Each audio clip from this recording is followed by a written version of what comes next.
നരേന്ദ്രമോദി അടിസ്ഥാനപരമായി ഒരു RSSകാരനാണ്.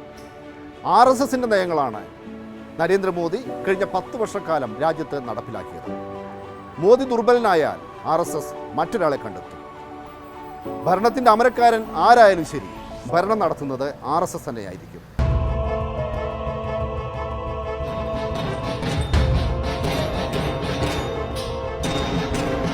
സംഘപരിവാറിന് ഒട്ടേറെ സംഘടനകളുണ്ട്. അവയിൽ ഒന്ന് മാത്രമാണ് BJP. എല്ലാ സംഘടനകളുടെയും മൂക്കുകയർ RSSന്റെ കൈകളിലാണ്. സർസംഘ് ചാലകാണ് ഏറ്റവും മുകളിൽ, മറ്റെല്ലാവരും താഴെയാണ്.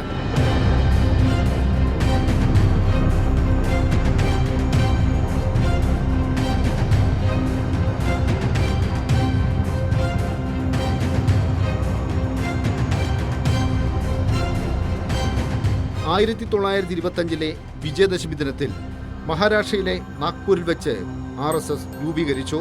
ഹിന്ദുരാഷ്ട്ര രൂപീകരണമായിരുന്നു ലക്ഷ്യം. ആ ലക്ഷ്യം നേടുന്നതിൽ ബ്രിട്ടീഷുകാർ ഒരിക്കലും ശത്രുക്കളായിരുന്നില്ല.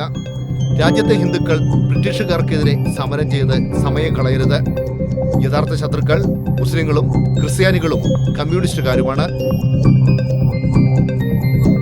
ഹിന്ദു മഹാസഭയായിരുന്നു ആദ്യകാലത്ത് RSSന്റെ രാഷ്ട്രീയ മുഖം. ഗാന്ധി വധത്തോടെ ഹിന്ദു മഹാസഭ നിരോധിക്കപ്പെട്ടു. സംഘടനയെ ഒരു ഭീകര സംഘടനയായി ജനങ്ങൾ കണ്ടു. അതോടെ RSS തന്ത്രം മാറ്റി. ഇന്ത്യൻ നാഷണൽ കോൺഗ്രസിനെ വിഴുങ്ങുക എന്നതായിരുന്നു അടുത്ത ലക്ഷ്യം. വല്ലഭായ് പട്ടേലിനെ സ്വാധീനിച്ചു. പ്രധാനമന്ത്രിയായിരുന്ന ജവഹർലാൽ നെഹ്റു വിദേശത്ത് പോയ സമയം നോക്കി പട്ടേൽ RSSനു വേണ്ടി ഒരു തീരുമാനം കൈക്കൊണ്ടു. RSSകാർക്ക് കോൺഗ്രസിൽ അംഗമാകാം എന്നതായിരുന്നു ആ തീരുമാനം. വരാനിരിക്കുന്ന അപകടം നെഹ്റു തിരിച്ചറിഞ്ഞു. രാജ്യത്ത് മടങ്ങിയെത്തിയ ഉടനെ കോൺഗ്രസ് പ്രവർത്തക സമിതി വിളിച്ചു ചേർത്തു. RSSകാർക്ക് കോൺഗ്രസിൽ അംഗത്വം നൽകാമെന്ന തീരുമാനം പിൻവലിച്ചു. ഈ തന്ത്രം പൊളിഞ്ഞതോടെ 1951 ശ്യാമപ്രസാദ് മുഖർജിയെ അധ്യക്ഷനാക്കി RSS ജനസംഘം രൂപീകരിച്ചു. അടിയന്തരാവസ്ഥ കാലത്ത് നടന്ന തിരഞ്ഞെടുപ്പോടെ ജനസംഘം ജനതാ പാർട്ടിയിൽ ലയിച്ചു. RSSകാർക്ക് ജനതാ പാർട്ടിയിൽ അംഗങ്ങളാകാനാകില്ലെന്ന് ജനതാ പാർട്ടി ഉറച്ച നിലപാടെടുത്തതോടെ ജനസംഘക്കാർ ജനതാ പാർട്ടി വിട്ടു. 1980 RSS മുൻകൈയെടുത്ത് ജനസംഘത്തിന് പകരം പുതിയൊരു പാർട്ടി രൂപീകരിച്ചു. ആ പാർട്ടിയാണ് BJP.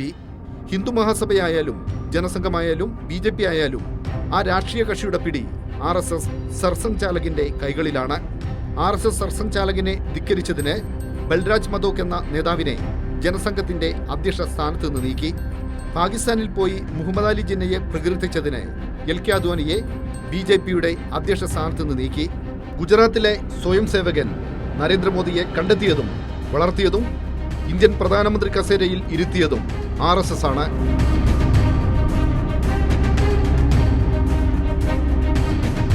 RSSും BJPയും തമ്മിൽ ഭിന്നതയുണ്ടെന്നുള്ള ഒരു പ്രതീതി സൃഷ്ടിക്കുന്നത് തന്നെ തെറ്റാണ്. കാരണം RSSന്റെ രാഷ്ട്രീയ രൂപമാണ് BJP. കഴിഞ്ഞ 5 വർഷം നടപ്പാക്കിയ ഓരോ മേഖലയിലും നടപ്പാക്കിയ വിദ്യാഭ്യാസ മേഖല, സാംസ്കാരിക മേഖല തുടങ്ങി ഇന്ത്യയിലെ എല്ലാ ഉന്നത വിദ്യാഭ്യാസ സ്ഥാപനങ്ങളിലും സംഘപരിവാറിൻ്റെ നോമിനികളെ നിയമിച്ചു. പ്രധാന എല്ലാ ഉന്നത വിദ്യാഭ്യാസ സ്ഥാപനങ്ങളിലും അതിൻ്റെ എല്ലാ നിയന്ത്രണം സംഘപരിവാറിൻ്റെ കയ്യിലായി.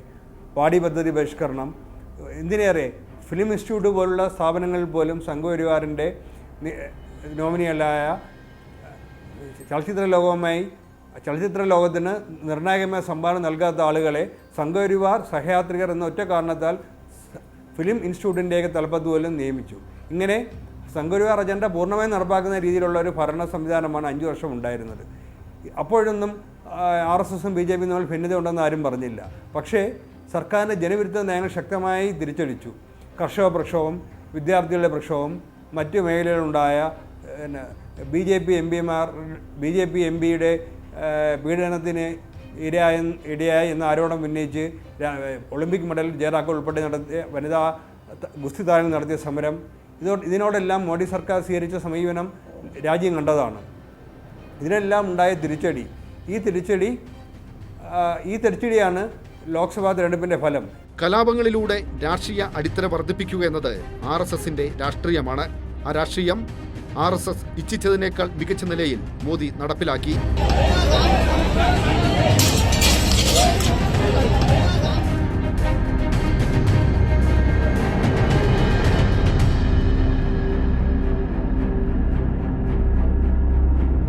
അയോധ്യയിലെ രാമക്ഷേത്രം, കശ്മീരിന്റെ പ്രത്യേക അവകാശം പിൻവലിക്കൽ, പൗരത്വ ഭേദഗതി നിയമം തുടങ്ങിയ RSS അജണ്ടകളെല്ലാം ഒന്നിനു പിന്നാലെ ഒന്നായി മോദി നടപ്പിലാക്കി.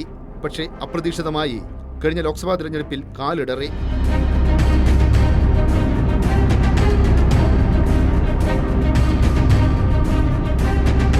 തെരഞ്ഞെടുപ്പിലുണ്ടായ തിരിച്ചടിക്ക് പിന്നാലെ RSS സർസംഘചാലക് മോഹൻ ഭാഗവത് ഓർഗനൈസറിൽ ഒരു ലേഖനം എഴുതി.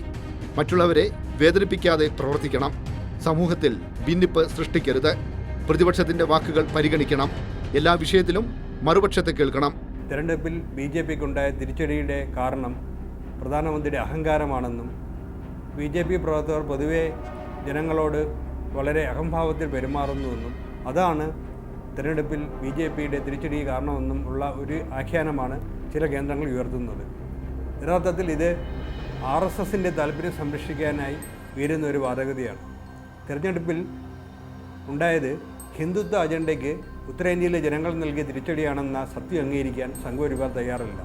കഴിഞ്ഞ 10 വർഷം, പ്രത്യേകിച്ച് 2019 മുതൽ 2024 വരെയുള്ള 5 വർഷം മോഡി സർക്കാർ നടപ്പാക്കിയത് പൂർണ്ണമായും കോർപ്പറേറ്റ് ഹിന്ദുത്വ അജണ്ടയാണ്.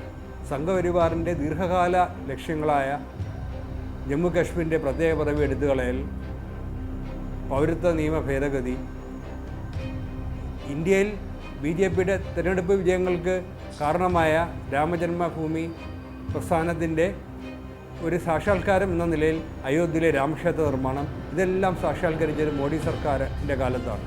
സുപ്രീം കോടതി വിധിയുടെ അടിസ്ഥാനത്തിലാണെങ്കിലും അയോധ്യയിൽ രാമക്ഷേത്രം ഉയർന്ന ശേഷം അവിടെ വിഗ്രഹപ്രതിഷ്ഠ നടത്തിയത് പ്രധാനമന്ത്രി നരേന്ദ്രമോദിയാണ്.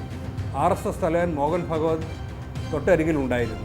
പക്ഷേ ഇതെല്ലാം മറച്ചുവെച്ച്, ഇതെല്ലാം ഭരണത്തിൻ്റെ, നമ്മൾ സാധാരണ പറയുന്നതുപോലെ ഭരണത്തിൻ്റെ ശിഥിലച്ചയാൽ നിന്നുകൊണ്ട് ഇതെല്ലാം ആസ്വദിച്ച RSS ഇപ്പോൾ പ്രധാനമന്ത്രിയുടെ മാത്രം അഹങ്കാരം കൊണ്ടാണ് തെരഞ്ഞെടുപ്പിൽ പരാജയപ്പെട്ടതെന്നുള്ള ഒരു രീതിയിലേക്കുള്ള പ്രചാരണം, അത് RSS അങ്ങനെ പറഞ്ഞിട്ടുണ്ട് എന്നുള്ളത് പോലും ശരിയല്ല.